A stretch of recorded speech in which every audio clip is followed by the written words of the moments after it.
the way, the First Amendment to the Constitution of the United States says Congress shall make no law respecting an establishment of religion, nor prohibiting the free exercise thereof.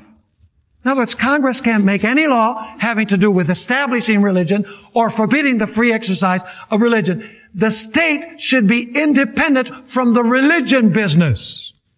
It's here to rule in civil matters. That's what Jesus meant when He said, render therefore to Caesar what is Caesar's and to God what is God's. And by the way, that's what's represented by the two horns like a lamb, which we studied about. Remember?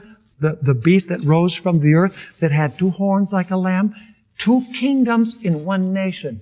The United States recognizes two kingdoms, the kingdom of the church and the kingdom of the state, but separate from one another.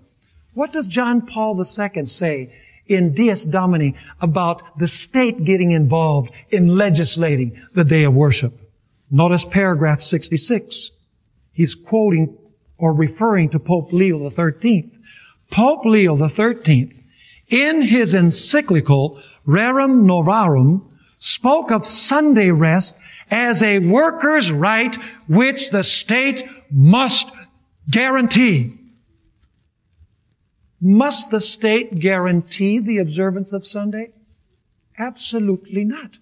And by the way, I'm not going to read it, but in this same document, Pope John Paul II extols and praises the first Sunday law that was written by Constantine in the year 321. He says, this is the way that it should be done. And I'm paraphrasing him. Notice paragraph 67. Christians will naturally strive to ensure that civil legislation respects their duty to keep Sunday holy. So he's saying that Christians should fight for legislation to make sure that everyone can keep Sunday holy. That is not biblical. Actually, as we've studied before, it was a union of church and state that led to the crucifixion of Jesus Christ. They're to remain separate. They are not to be together. Now here comes another question. Who changed the day of worship? Now, Pope John Paul II does a valiant effort. He puts forth a valiant effort to try and prove that the change was already contemplated in the New Testament. He uses the same Bible verses that Protestants use. Well, Jesus resurrected the first day of the week. You know, Jesus appeared to the two disciples on the road to Emmaus on Sunday. You know, Jesus appeared to the apostles on Sunday night in the upper room. You know, and the apostle Paul, you know, he had this prayer meeting service in Acts chapter 20. Where it was an evening meeting on the first day of the week, it says.